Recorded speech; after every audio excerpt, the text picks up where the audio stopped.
everybody. This is Rich Hanlin with Mortgage Ballers, and today I actually got the legend. I was able to hold her down in Scottsdale, Arizona, and you got it. Yes, you're seeing it for yourself. It is Denise McManus, and yes, you're going to want to hear this interview. If you ever listen to interviews, you need to understand Denise has a very, very wide and long background and how she's used it to get to where she's at today. What she does, including just closing a $4 million transaction. How many people can say that they do $4 million in a year, let alone one transaction?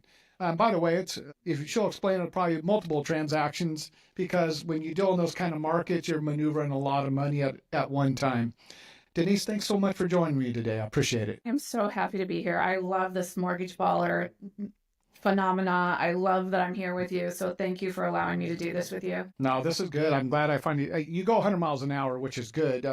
There's a reason why we don't get to talk very much other than passing via text message and emails.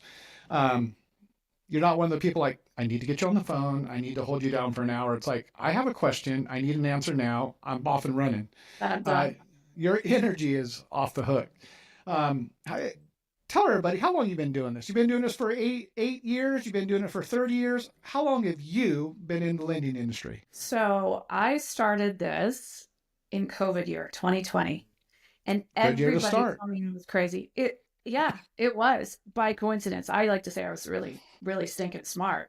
But it was just coincidence. I was transitioning out of a previous career that I'd had for 23 years. And everybody said to me, well, what are you going to do? Because I think I shocked a few people when I said, I'm done in that industry. So what are you going to do? And I said, I think I'm going to do mortgages, which says no one, right?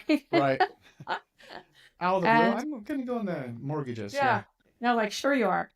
You know, we're getting ready to have a meltdown. What do you mean you're going to do mortgages? So I did all my education, and then COVID really hit. I think I did my education like February-ish or March, maybe. I don't know. And then went to take my test, and all the testing places were shut down. I remember that. I was like, well, can I do it at home from my computer? Nope. So I waited and I waited and I waited, and I took my test the second day the offices were open.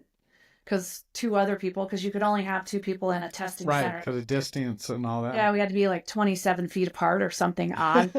Wear a mask. 85 feet. It was 85.6. Whatever, right? So there was only two people at a time. So two other bigger ballers than me obviously got those seats before I did. So I was there on day 2, went in, sat down, passed my test, and I have not looked back since. That's, everybody seems to remember the day they got in. Mine was... September 1st, 1991, I left Southern California and I became a loan processor in Northern California for a mortgage broker, and didn't know anything I was doing, but I probably started that journey because back then we had to do everything. There was no automated. You had to know the guidelines, and the processors, the loan officers brought them in. We pulled the credit. We ran the programs, we spoke to the underwriters, we packaged them, we worked with it, and then we took it out the door. The loan officer just brought them in. If you did your job right, they wouldn't remember who the loan officer was. But back then, having to learn the guidelines and having to be, you had to, if it's not going to work there, I'm going to double app it to 2 different places so I don't have to waste time. That's back when appraisals, they would glue on the pictures. Good Lord. But I learned so much back then that now everything's automated, and people say, oh, it didn't work. I'm sorry, you're not approved. And I'm like, whoa, wait a minute. Let's take a look real quick. Why are you not approved? Yeah, but that's the key to success in this business, though, right? I mean, is knowing how to structure a loan. It's not because, when I tell people I do lending or I'm a mortgage broker, they go, oh, God, I'm not good with numbers. Who said I was good with numbers? I mean, I do know how to work a calculator, and I do love a good spreadsheet. It makes my husband nervous when I start spreadsheeting things, but it's like everything in life. There's a story behind every face, and you have to learn that story, but it's about structuring that deal, that loan. If you've really done your job and listened to what the client is telling you they want and what their current situation is with their employment or how they get their income or what their goal is with the next house, it's knowing how to structure the deal. And then from there, where to take that deal to get done. And I will tell you, and by the way, that's my dog snoring in the background. You can probably hear her. Very happy dog, by the way. She's very happy because I'm sitting here in my office with her today instead of being on the go. But I wanted to be stationary to do this with you today, Rich, instead of being in my car. I'm glad you did. That's really my office is my car. But I love being an Xpert because I love being part of the UWM family. And so I try and give every single loan to UWM. And even sometimes when I know there's a loan that probably isn't going to fit, I will still email Hayden and go, okay, Hayden, I really want to give you this loan. So before I broker it, I don't think you can do it, but before I broker it out, just hear me out. So maybe is there a way we can structure this so it would work? And he'll come back to me and go, Denise, not this one. Or, here's how we can do it. But it's the success of doing loans today is really about structure. So to your point, when you got started, it was guidelines.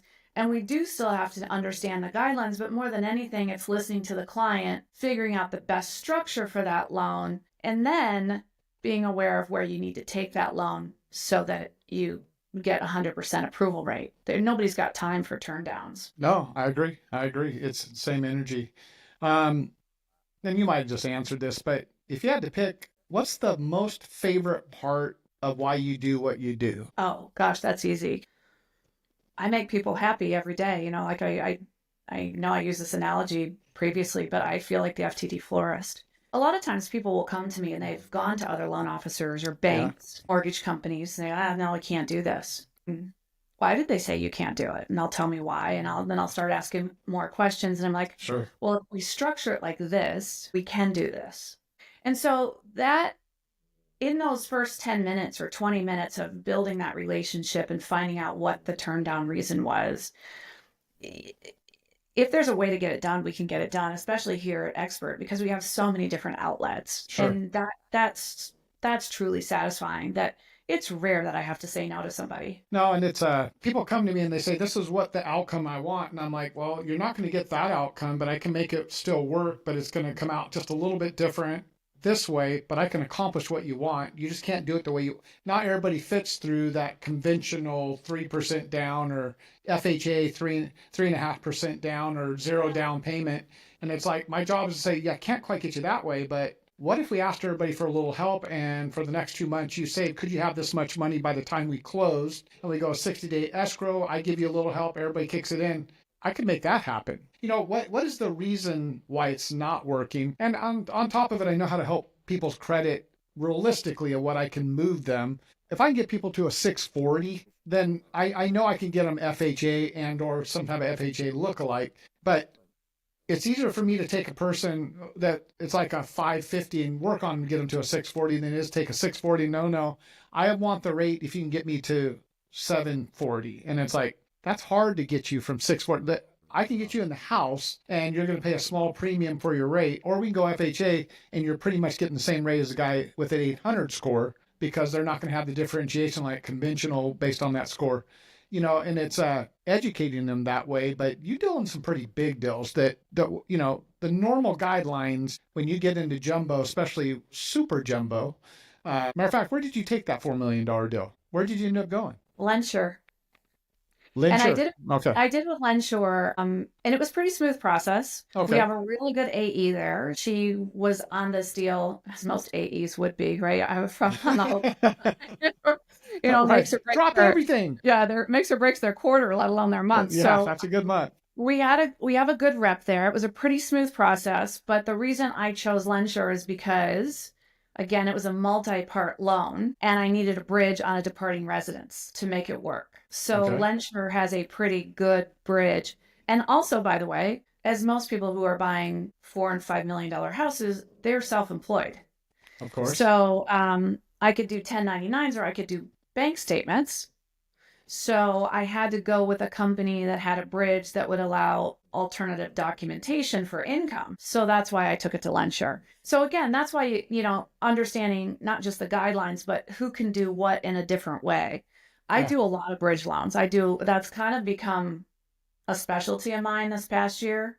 A lot of agents refer business to me because in order for them to sell that next house, they either need to sell that or get the buyer under contract without a contingency of selling their existing home. Oh right? man. Or they have to try and it's just messy. So here I come in, the loan whisperer, and I do these bridge loans on departing residences, and they think I'm amazing. They think I'm a hero, and I'm like, oh, it's not my money, but I know how to structure it. But I love Homelight. They've got a great bridge loan Homelight does have a product, good one. Yeah. and then I can marry it with UWM. Okay. And so that's my dream situation. But not everybody is a conventional loan, and Sure. mostly Homelight is all conventional, as is for the most part is UWM. But society is not a conventional society anymore. We don't all No, make, not even close. no. And that's why it's great that we have these non-QM products, as we like to call them, because there's a reason for them. And a lot of times people say, well, you're just dealing in subprime. No, I'm not. I'm dealing in non-conventional lending because most of us make money via 1099 or bank statements or Yep, we have side gigs gigs or whatever. yeah, Yeah. whatever. Hairstylists, they all get paid by Zelle or PayPal or just, Venmo, whatever the choice is, and cash it used to be, right? But you've got to know your audience and you've got to know where to take that loans.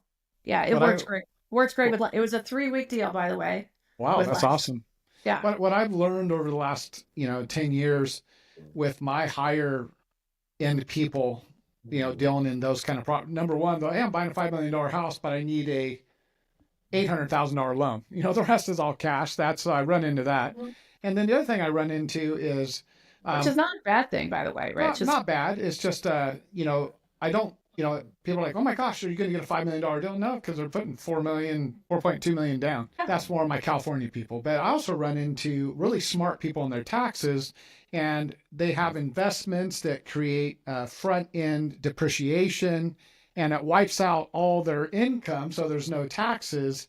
And so the taxes become worthless, even though it's the smartest thing I've ever seen, because they're legally using every ability available to them to mitigate taxes. And people say, oh my gosh, they're not paying their fair share. No, they pay in a lot of different ways, but they're legally doing what anybody else can do with the tax code and with different investments.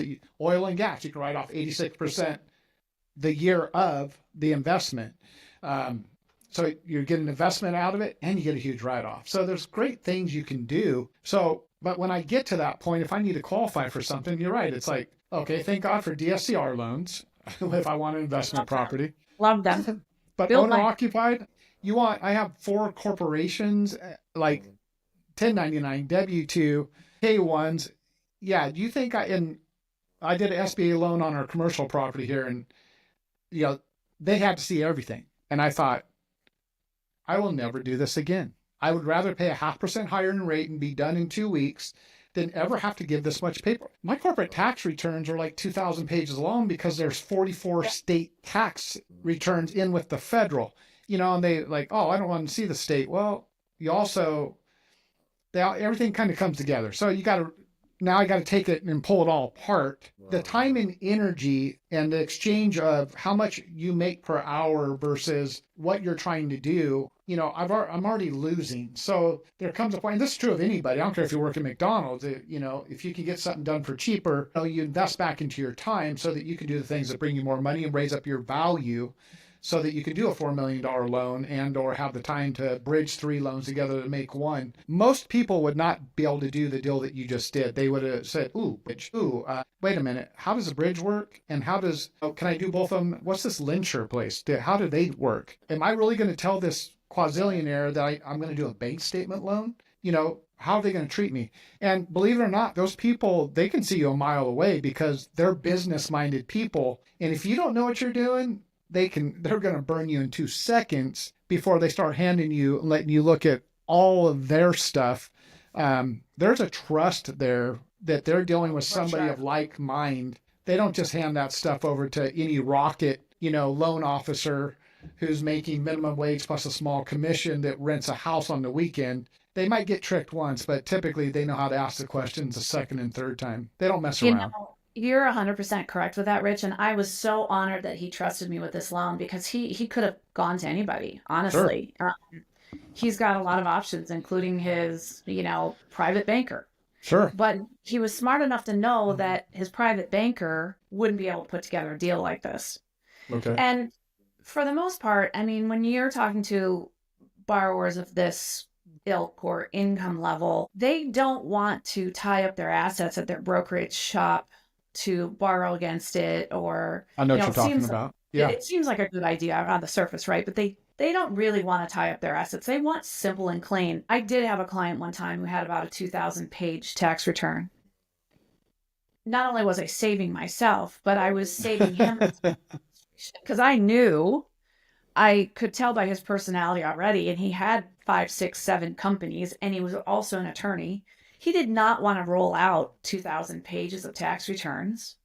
I said, well, instead of doing this, let's just do this. And he's like, can we do that? Is that legal? I'm like, totally Is that legal and legal? compliant. And I said, then I'm not going to sit here and go through your tax returns. Like, it won't even come through my email. It's such a large file, you know? Right. Exactly. So he was pretty happy about that. He, believe it or not, I met him in my first year of originating, Hmm. probably one of my, I don't know, first clients within the first 6 months. And a funny story, I did a loan for his private advisor at Merrill Lynch. Okay. And he said, I've done a lot of loans. His advisor said to me, he said, I've done a lot of loans. And he was in the Bay Area. And he said, I have never had a loan be as organized and pretty much to the penny at closing on the settlement sheet as what your loan estimate said. Nice. I was like, that's great. He said, I got a client I'm going to send to you. Okay. Never did I think it was this particular client. And it worked out really well because I did about 4 loans for him personally. Then I did his ex-wife, his 2 sons, his ex-girlfriend. I mean, Hey, right there on. was, Got a network there. I'm like, how many other women in your life? I'll do them all, right? Just send them all to me. But, again, you have to know your product, assess the situation, figure out the tolerance level of your client. And to your point, know your value, Oh, because absolutely. my value is not sitting there going through someone's tax returns, page by page, line by line.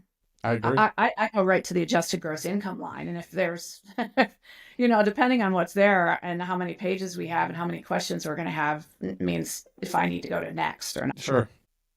Talk to me about this. When you're not doing loans, flipping to the other side, because obviously we know you live out of your car. We know that you're always on the phone. We know that you don't shy away from hard transactions. And hard transactions can be small, they can be big, but you deliver.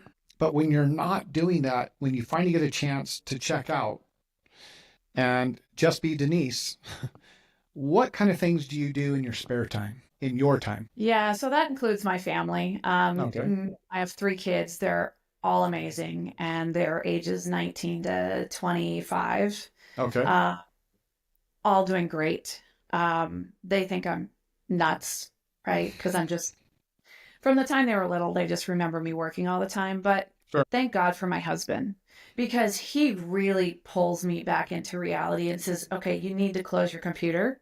Okay. And we have a date every Friday. I like it. Usually starts around 4 o'clock, but there are days, sometimes by Friday by noon, he'll say, okay, we're starting happy hour at 3. I'm like, okay. I like it. I like it. Especially in the summer, the hotter it is, it'll start earlier and earlier. Wait, a little disclaimer. If my wife watches this, I don't want you calling Denise, finding out how to get me out of work by 3 o'clock on a Friday. Saying that while we're sitting at a bar or having a glass of wine, I might I get in trouble for that one. to take a phone call from clients, maybe 1 or 2 while we're sitting there. But Sure. yeah, it's honestly, thank God for him, because he really keeps me grounded and pulls me back in. And he's just as busy in his profession. So having that time that we dedicate to each other is really critical. Absolutely. I 100% agree. And, that's, my wife has put up with this for the September will be 35 years. And Denise, it's been a blink of and I'm talking, we've been married for 31 of those, but 35 years of real estate. And I swear to God, I blinked my eyes a day ago and I was just this kid. And I'm like, God, that went fast. That's so crazy to me that I've been doing it this long. But it's not just a cliche. I mean, it happens. It's so true. And when you think, now we're in the second half of our lives, right? And I mentioned this to a really good friend of mine who lives in Vegas. He goes, "You might be in the second half. I'm in the final quarter." Yeah, I feel that too. We're on borrowed time. I mean, Yeah, and you have to take advantage of life because it goes by so quickly. And it's tired. My husband's traveling this week, and as tired as I was last night, and I could have easily stayed at home and just worked on my computer and sent 3 more submission forms and files over to my processor. sure. I had a happy hour date with my daughter. There's a Nice. theme here. Sounds like we all drink a lot in our family, but I'm Irish, so just There you that's the go. way it goes. I'm grateful that I can go meet my kids for happy hour or whatever they want to do, and it's I think that's keeping everything in perspective for sure. No, you live in a great state for the happy hours too. You're We probably starting do. to get some really nice weather. It is Um, so beautiful here, but yesterday we had our first 90-degree day, and it's February. okay, I'm in Georgia and it was 56, and that was a hot day for us. So I don't want no complaining. We're trying to get out there at the end of April for an event so I can get some of that heat, but I think baseball will be over, basketball's over. We'll find something to do. We'll find something to do. There is always something to do here, and we won't continue with the 90 degrees, so you're coming at a perfect time. Believe me. Oh, yes. For the record, it's going to get a lot hotter as it progresses. Matter of fact, we were talking some the other day when I played minor league baseball for the Seattle Mariners, and they used to I was like, what the hell is that in the pool? And they're like, oh, it's a big chunk of ice. And they throw these big chunks of ice. I'm like, what's that all about? And they're like, you wouldn't want to get in the pool. Like, it's too hot. And I'm like, okay, that's a job, right? Like, someone actually makes the ice, and they're like all over the place. And then I went to a resort there, and all the local people could come pay a resort fee to come use their Yeah. pools for the day and stuff. I thought, well, that's kind of cool. I was like, God, there's a lot of people here at this hotel. And like, no, these are like the local people coming to just use the facilities. So I love that you know about that. It's called a resort pass or a day pass. And Yeah. so when so many people were buying investment properties here, and that's why I love DSCR loans, love them, and really cut my teeth when I started on investors. And I think you and I have that common, that that's just a really great segment to Yeah, I specialize like in, that. because they're not as emotional about the interest rate. The ratios have to work out, but they're not Sure. as concerned about 2.5%, which is just an anomaly and doesn't exist anymore and probably never will.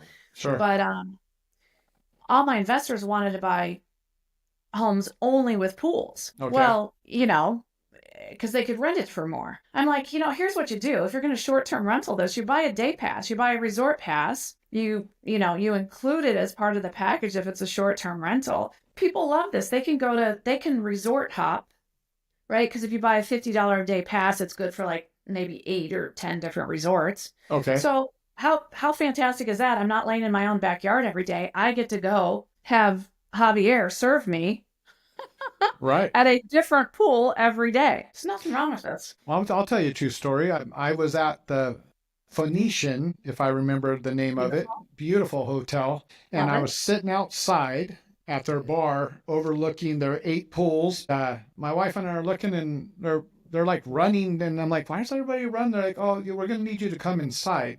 And I'm like, what's going on? They said, oh, there's a habab coming. And I don't know if I'm saying it right, but Haboob. habab. Haboob.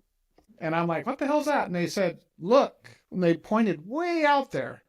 And I'm like, what the hell is that? It's like that movie Hidalgo, the mile high sandstorm. And it was way out there. And I'm like, well, how you know? And they're like, no, it's going like 100 miles an hour. It's going to be here really quick. By the time they got everybody in and locked everything down, it went from 100 degrees to trees sideways. Rain showed up. It was the weirdest thing. And then boom, it was gone. The trees right themselves. And I was like, what in the world was that? I have never witnessed anything like that in my life. Have you been to one of those in Arizona? Oh yeah, they're pretty spectacular. But you definitely want to be on the inside watching it. It's No way. I wouldn't have survived. I would have flew out. Would have been like Twister. well, yeah, our Wizard of Oz with Dorothy Yes. and Toto, right? But and the witch goes up in the, or however it works. But yeah, it's it leaves a lot of destruction. I mean, not just the palm trees are down, but it's a big, massive cloud of dust and dirt and debris. Yeah. Like, think about it. It's swirling around and it's coming at you. So eventually that drops down and you will have shovels full of dirt that you have to get out. It's like, shoveling out snow, but, and you'll see, dust and all over your car and things like that. But there, that season is usually end of June through the end of September. So given the That's fact you're about coming when in we were April, there. perfect When it was time. smoking hot and they're like, no one wanted to be in Scottsdale. We're like, let's go to Scottsdale. We enjoyed it because we don't mind the heat, especially if you have pools and stuff. But it's like we had this whole resort almost to like 100 people. And it was cheaper compared because no one's going there. But we experienced that Yep. and went to the Scottsdale Mall, which was like 8 stories tall and 5 miles long. And walked through there. It took 3 days to get through every store. But Arizona's a great place. The weather is amazing to me. I don't know. I still want to know where you guys get your water from because I think you're taking it from Oh, California. Noel.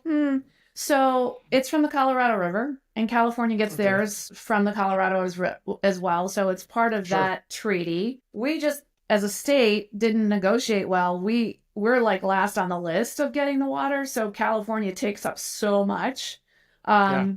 We don't really have a water shortage here. That's kind of a misnomer. There are certain pockets of Maricopa County which is a little short on water, but that's because they're unregulated municipalities, if you will. They're part of the county seat. They don't have any infrastructure really within their own area.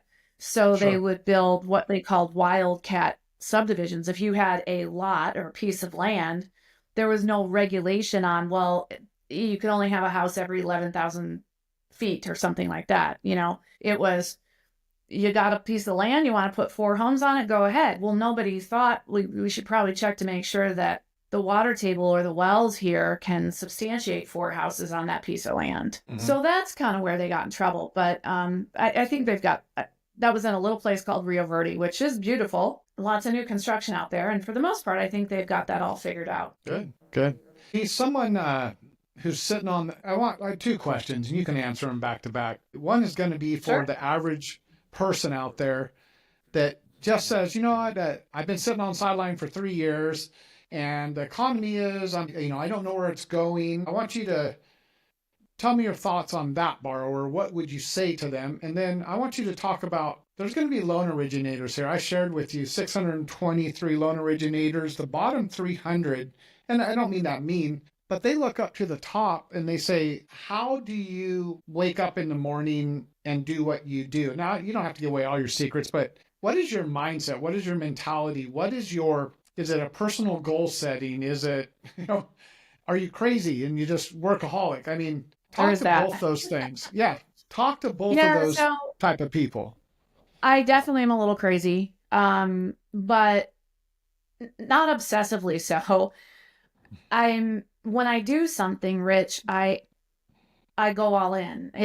My Okay. personality is, if I'm going to be a loan originator, I'm going to try and be the best I can be. And that doesn't mean that I'm trying to make the top 100 list or anything like that, but really who I report to are my clients. Because if Mm-hmm. I don't make them happy, or I do something that doesn't align with my values in terms of, speedy communication, being fully transparent and honest about what's happening, I'm not doing a good job. I'm letting them down. And Mm-hmm. that would crush me more than not having business. But when I do something, regardless of what it is, I go all in. I don't do anything part-time. So, when I got started in this business, COVID there were pluses and minuses about it, right? So the negatives were, although Arizona was pretty open for the most part, but one of the negatives, they stopped all the realtor association meetings. But as soon as they opened those back up, I went to all of those, any of them I could find. Okay. And I wanted to meet as many agents as I could that were doing business in order to get their business. And it was hard because, they all had a guy or a girl that they'd been doing business with for 5, 6, 7, 10, 15 years.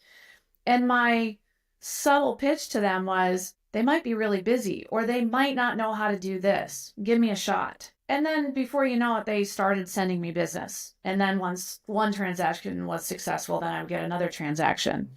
I went to insurance brokers and agents. And that's really how I started my business, truly. And the success of that is still today that I network with a ton of agents, and have built my reputation. Agents come to me for their own personal business now.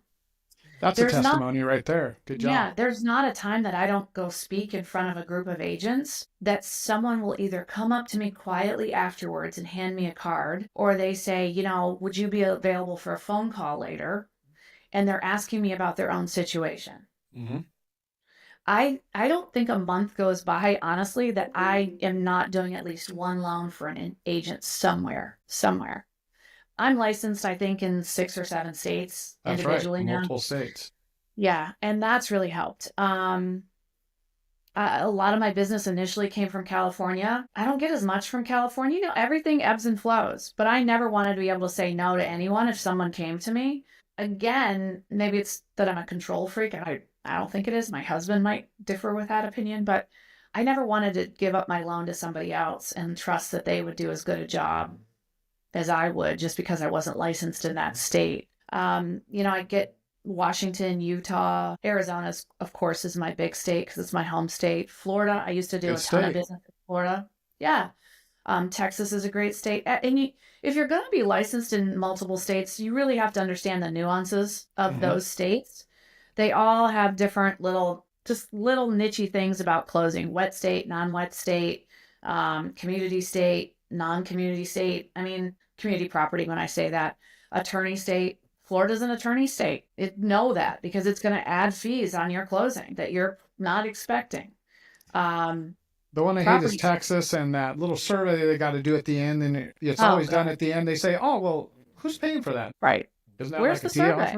Like, what? Okay, you can pick that. I thought you guys handled that. Yeah, or Texas has also got that little cash out weird thing about doing seconds.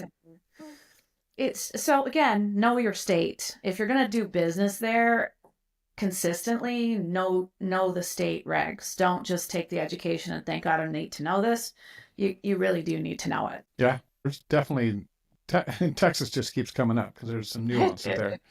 Yeah. All right, talk to me about the borrowers out there that are just fence sitting because they're well, I can't remember the right word, but they're afraid to just even take a step. They're waiting for the 2.5% rates to come back or whatever. Whether it's a refi or values have held this time around. Sitting around, not getting into that next house. Hano, I just had his Yadigar. We were talking to him because he was a top 25 again and actually 11th overall. But we were talking about right now you don't have a lot of competition when you make that offer. You can ask for a lot of things. Maybe you need a 2-to-1 buy down to buy you a little bit of time. You can get a lot of that right now, but yeah, you're going to get a little higher rate, 6.5, 7. Who knows? You're waiting for that 5.5 to 5.75. Well, then there's going to be 40 people online making the offers and pushing you, and you're not going to get one concession because it's going to be a seller's market, no longer a buyer's market. And his big thing is educating people, understanding what exactly is it that's holding you up. Because some people say, oh, I want a better rate because it's going to mean a lower payment. And it's like, not necessarily. What if I could show you that that's not exactly true and that you could accomplish the same thing today because of those factors that I was just throwing in?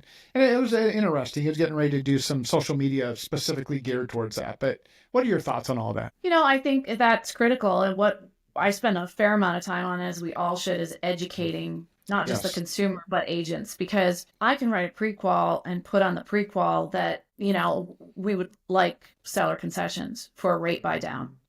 And then the agent goes and puts him under contract, and I'll get the contract and I'll say, did you guys discuss concessions? I don't see anything on the contract.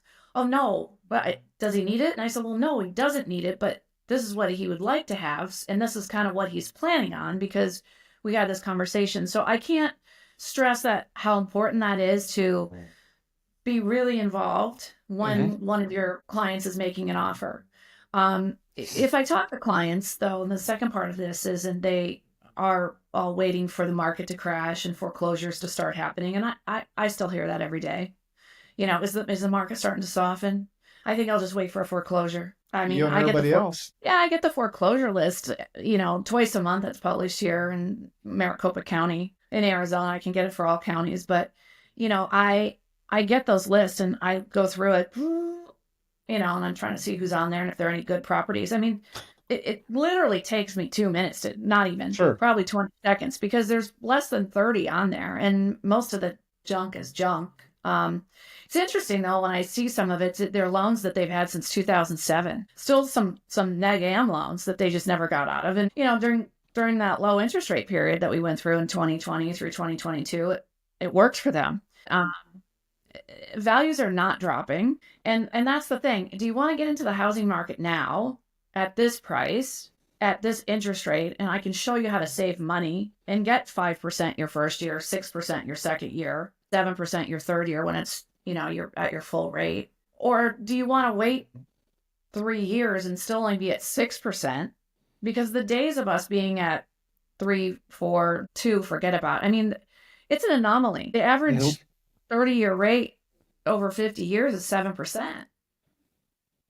Yeah. So this is normalcy right now. This is a normal market. What you have to do is buy today, because if you wait a year or 2 years or 3 years, you've just lost out on $100,000-$200,000 in equity. I find that people's incomes also don't appreciate as much as the cost of a house, especially if you're state worker, federal worker, first-time responder, however you want to say it, teachers. I know they could all be in that same category.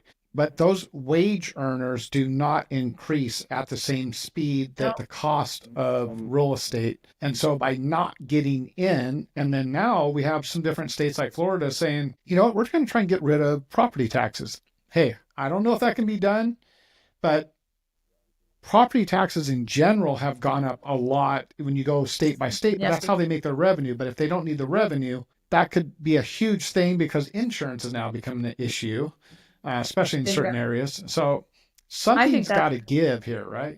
Yeah. I think insurance is our next crisis. I really do. 100% with you. I totally agree with that. Whether the property tax thing that, Marco Rubio is suggesting, whether it works or not, I applaud he and the current administration for looking for opportunities. I mean, thinking outside the box. And that's really how we become innovative, is when we look at trying to do things a different way than we've always been doing them in the past. And so if they can figure out maybe how to increase hospitality tax, because they have a lot of tourists and visitors to the state of Florida, and make revenue that way by cutting property tax, then amazing. That's fantastic. Florida's got a couple of issues. They've got the cost of insurance. They've got property tax. Their HOAs are just off the hook, crazy expensive anymore. Now, don't buy a condo. You'll be surprised. For a lot of reasons. Look how many lenders we've seen starting to back out of the condo lending business. That would be a huge, huge detriment to that state in general. So again, I applaud them for looking for avenues of doing things differently. I'm keeping my eye on Florida. If you don't need financing, and the prices get right, but I don't want an HOA because the HOAs are just crazy. But also looking for, there's certain areas where the houses are built differently, that maybe it's cinder block versus wood built, things like that. There are certain things that they're doing, but God, I mean, it's a beautiful state if they can figure it out. But yeah, we have weather. We have weather in southern Georgia. We've had weather up in North Carolina, South Carolina. Whether it's heat, whether it's a lot of rainfall in California last year, they're having tons of problems. Or whether, you just had this huge fire there. I'm not sure how that's going to work out, but, something, people are looking for something. I can tell you optimism's good right now in the mortgage industry. We're having a year-to-date record imports. So optimism is there. Now we just got to see those pull through, because it could take 30, 60 days to see, is that just a lot of optimism or is there really deals there? Because we specialize in purchase, with about 90% of what we're doing right now, maybe 92 being purchase. Normally there's a contract behind that if it's an import, because that means it's getting disclosed. So somebody knows something. I don't know how you guys are doing it, but Georgia has more stuff under construction right now than I've ever seen. But I mean, whether it's single family residence to commercial to apartment complexes in the middle of the most expensive stuff. They're building. So I'm like, they're prepping for something. And, that something's going to happen here pretty quick. We got a lot of craziness out there, but it only takes one little black swan event to change the trajectory, change the turn of everything. I mean, we got a lot of little swans going on right now, but where they're all going to end up. But my hope is, no matter how you vote or whatever, my hope is for America to find home ownership for as many people as we can. And things like that, whatever leads to that, so that everybody's got to sleep somewhere at night. Everybody should have the opportunity at home ownership. But the reality is sometimes you can't live. My parents lived in an expensive area in San Bernardino at the time. But if I would have stayed in San Bernardino without moving to Sacramento at the time, I wouldn't have been able to afford to buy where they lived. And I've had people say, no, I grew up in this neighborhood. I want to live in that. Well, you can't afford that. You're comparing yourself to 2 incomes and 20 years of income with your parents. This is not a first home buyer neighborhood. You're going to have to go 3 cities over, or you might have to move out of state. There's opportunity everywhere. Georgia reminded me that there is affordable housing, Alabama, stuff like that. And then you reminded me today that there's $4 million properties in Arizona. So, oh God, there's a property on the market right now. I think it's 23 million, and it's has a full-size basketball court in it and a room to house, I think it was around 300 pair of sneakers. Is this Matt Ishbia's house? No, but I thought about calling him and asking him if he could buy it. Truth, I think there's only 8 homes. I might have that wrong. It might be 4. So I'll fact check me on that one, but that have full-size basketball courts in them in Arizona.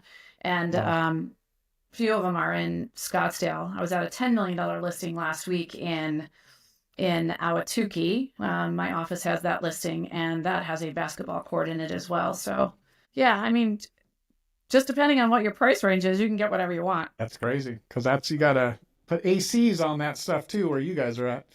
All right, I've taken a lot of your time, almost 45 minutes. I purposely did that. I'm glad you were the last one of the day. I'm glad this worked out really well. What's that? You took up a lot extra time so you can edit a lot out. Yeah, so I'm going to edit you down to 5 minutes of the 45. No, but I knew I'd get really good information. Also, you and Hano were my last 2, which are top performers. And people are going to want more of you, as they want to know, how do you do it? Where do you do it? What's your energy level? And I think just by hearing you speak, they start to understand people need to raise their game. They really do. They got to get out of the shelter of safety and just raise your game. It's okay. You're gonna get beat up a little bit, but you're gonna rise up and find your path. But if you're not willing to try, and you're just going to do this by osmosis, where you sit there and hope your phone rings, that doesn't work for any industry that I'm aware of. That is never a strategy. And so if I could leave with any words of wisdom to anyone who's frustrated or kind of sitting on the bench trying to figure it out, I mean, you got to get out there. And this business can be lonely. There is no question about it. But find your squad, right? And I'm not saying join a team, because if a team's not right for you, don't join a team. But find your squad of people, whether it's, you find a group of investors in town who have monthly meetups, and you go and you just hang out and you learn from them, even if it's not to get a loan. If you get a loan, great. But find your squad of people. But you will never, ever get a pizza delivered to your door if you haven't called and ordered it first. Sure. So get out from behind your desk, get out from, your bedroom, and stop doing the laundry. And trust me, I'm big on doing laundry first thing in the morning before I leave. So you've got to be out there and find your squad of people and be positive. I think that positivity will spread. And, when earlier you asked me about clients asking about the 2.5%, 3% rate, I'm positive with them and say, you know what? If now's the time to buy for you, if now's the right time for you, then it's the right time to buy. The interest rates are always going to go up and down. But what's happening in your life that dictates now's a good time to buy? And I think if you can have that sort of positive spin always, and I'm not saying blow smoke up people's hiney, but just it's a mindset, right? And people want to do business with people who are engaging and who are positive and are educated and bring knowledge to the table. And I think those are the keys that it's going to set you apart when you're trying to originate. find your own path. My path might not be right for Bob, Jim, and Larry, but if I can help in any way, I'm always open. Give me a call. But find your path, be positive, be educated, be knowledgeable about the market. Really quick, I know you want to wrap this up. I am a weekly commentator for bankrate.com. And yeah, I'm not always right, but I said, like loan officers and economists and television meteorologists, we get a 50-50 shot. It's either yes or no, hot or cold, right? So who's going to judge me if I'm wrong? But the editor said you always put a positive spin, even if the rates are going up. I said, yeah, because tomorrow when you blink or sneeze, the rates might be going down. We're not going to live and die by the rate. Sure. And that's really critical to have that mindset. I like it. All right. I'm going to close this out. I appreciate your time today. I appreciate you spending time. I know it's valuable to you. Thanks for giving me some time away from your family. Thank you for sharing your dog snoring with us. We know that you're human now, just like the rest of us, and we appreciate that. Denise, it's always a pleasure speaking with you. We need to do this more often. I think a lot of people get a lot of value out of it. I wish you nothing but success for 2025. You are a leader in what you do, and you find the business, and it's not an easy market, but you find a way. And I think that's the biggest thing, that top producers find a way. And that's, you don't just stop existing. But I just want to say thank you. Thank you for anybody who spends time, whether it's here a day or 5 years, 10 years with Xpert Home Lending. I'm just gracious from our platform standpoint that we get quality people like yourself. So thank you very much. But it's always a joy talking to you. I'm going to close this out like I always do, with the Mortgage Baller's call to fame, which is stay thirsty, my friends. All right, take care. Bye.